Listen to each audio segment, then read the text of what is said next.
aktivitas. Nah, yang sekarang materi kedua ini adalah bagaimana sih kita menyatakan kalimat ajakan atau menggunakan kalimat ajakan dalam bahasa Jepang. Kalau ajakan berarti seperti apa ya? Kalau dalam bahasa Indonesia sih kayak yuk kita melakukan sesuatu, yuk kita bla bla bla. Nah, kalau dalam bahasa Jepang seperti apa sih?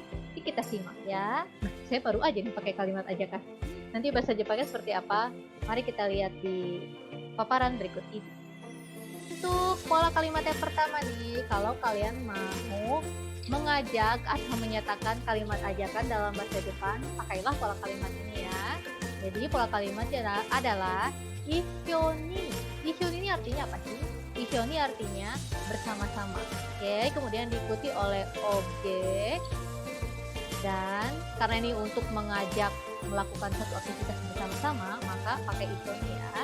Ishoni, objeko, kata kerja. Nah, yang harus kalian ingat, kata kerjanya harus kalian ubah ke dalam bentuk negatif dulu, kemudian diakhiri dengan kata tanya ka atau partikel tanya ka. Jadi, ishoni, objeko, kata kerja, masen ka. Nah, walaupun pakai bentuk negatif, tapi ini bukan negatif karena diakhiri dengan kata tanya. Jadi kalau diakhiri dengan ka atau merupakan kata tanya atau kalimat tanya, maka ini menjadi kalimat ajakan. Oke. Kalau kita makan ngajak kayak gini ya, yuk makan bakso bareng yuk gitu. Nah, jadi udah negatif ya, tapi kalau dalam bahasa Jepang kenapa sih ada negatif? Kenapa harus dalam bentuk negatif gitu? Jadi sebetulnya ini adalah kalimat mengajak yang sopan. Kenapa pakai bentuk negatif? Karena ini mempertimbangkan pendapat lawan bicara gitu kan, kita nggak tahu ya, kita nggak sure atau kita belum yakin dia tuh oke nggak sih dengan ajakan kita, makanya ini pakai bentuk negatif. Jadi kayak apakah kamu mau atau mau nggak bersama-sama melakukan sesuatu dengan saya gitu. Jadi makanya pakai kata kerja bentuk maseng ka, jangan lupa ya. Jadi kalau bisa pakai bentuk positif itu jadinya nggak sopan sih jatuhnya, bukan ngajak jadinya gitu. Kalau ngajak bentuk sopannya adalah pakai bentuk negatif seperti itu.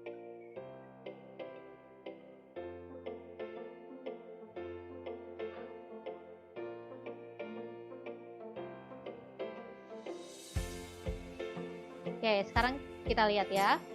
Kalau tadi kan nanya atau mengajak, pakainya yang nani maseng ka ngajak. Nah, kalau misalnya jawaban kita positif atau kita mengiyakan ajakan itu, kita mau aja diajak, maka kita bisa pakai kata kerja bentuk masho. Jadi kan biasanya kata kerja masnya kita ganti menjadi masho. Oke, jadi objek masho ini merupakan jawaban ketika kita oke dengan ajakan. Jadi istilahnya respon positifnya lah ya. Nah, itu kan respon positif. Kalau respon negatifnya gimana ya? Contoh penggunaannya kita bisa lihat.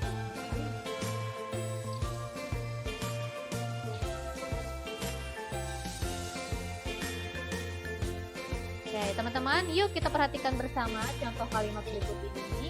Ini ada kalimat ajakan tadi ya. Ini mengajak apa sih? Kita lihat sama-sama. Ishoni eigao mimasen ka? Apakah mau atau mau nggak nonton film bersama dengan saya? Oke, nah ini kalau yang dicontoh kalimat ini jawabannya positif nih, acie diterima ya, nggak ditolak. Nah, kalau ajakannya diterima, maka biasanya jawabannya seperti ini. Atau kalian juga ketika menerima ajakan, pastikan jawabannya seperti ini ya.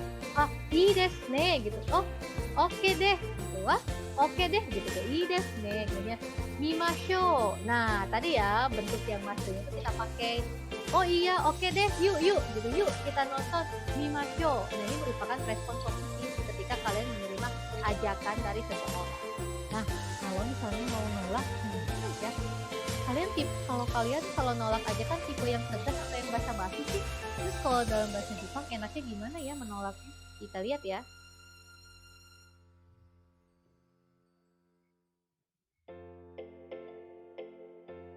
Oke, nah ini lagi ya, tadi sama pertanyaannya ngajak nonton film.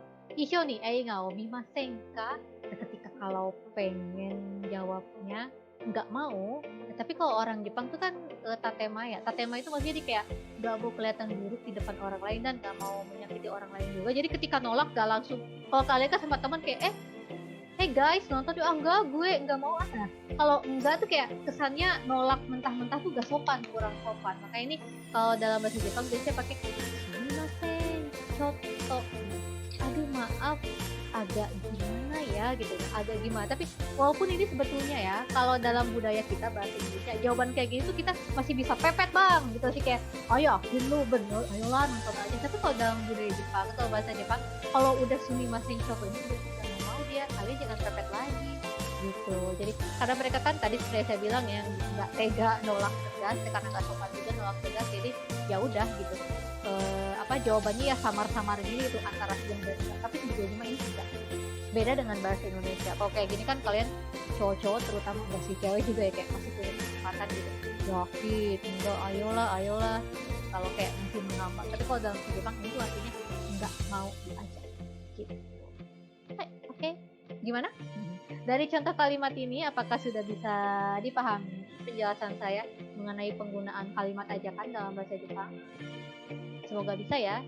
Silakan coba berlatih nih, hitung-hitung latihan kalian so romantis gitu kan, anak bahasa Jepang mau ngajak kecengan kemana atau mau ngapainnya tolong yang positifnya, jangan yang enggak.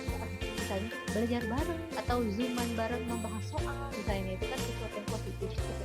Nah silakan kalian coba berlatih kalau mau ngajaknya gimana sih dalam Oke, berikutnya masuk ini masih kalimat ajakan juga. Tapi kalau tadi kan seperti yang saya bilang ya, kenapa sih pakai bentuk masenta tadi di pola kalimat yang sebelumnya?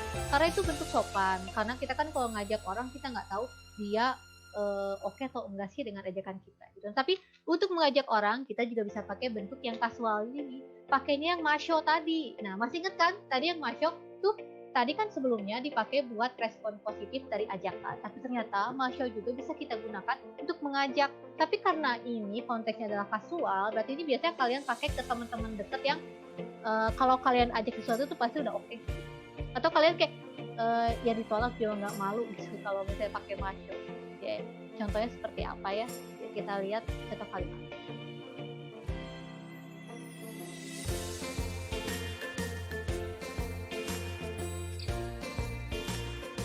Nah, kita bisa lihat ya di sini di contoh kalimat yang pertama ada contoh ya sumimasu. Ya sumimasu ini dari kata kerja apa? Ya sumimas yang artinya istirahat. Nah, jadi misalnya nih situasinya kayak kalian udah mumet banget belajar, aduh ngafalin kanji pusing banget kosakata. Nah, jadi kalian dah ke teman gitu misalnya saat belajar contoh ya sumimasu. Aktif istirahat sebentar ya gitu. Ini ajakan yang kasual. Berikutnya juga ada isho nih benkyou shimasho. Yuk kita belajar bersama yuk. Gitu. Ketika kalian juga posisinya adalah udah berteman dekat atau kenal dekat sama lawan bicara, jadi gak usah pakai tadi basa-basian ketakutan akan diterima atau enggak ajakan itu, dia pakai shimasho ya udah ajar bos. Nah, jadi sekarang yuk kita coba latihan. Ini ada soal-soal A, B, C, D, ini ada objek-objek nih, ada kata benda di sini, ada benda-benda. Sok kalian ceritanya mau mengajak lawan bicara, boleh pakai maseng, boleh pakai masyo. Mau ngajak lawan bicara melakukan sesuatu yang berkaitan dengan gambar-gambar yang ada di soal ini. Silahkan. Mau ngajak siapa aja boleh ceritanya. Mau pakai bentuk formal atau yang kasual juga boleh. Jawabannya mau ditolak atau diterima boleh, silahkan pilih. Oke, selamat berlatih.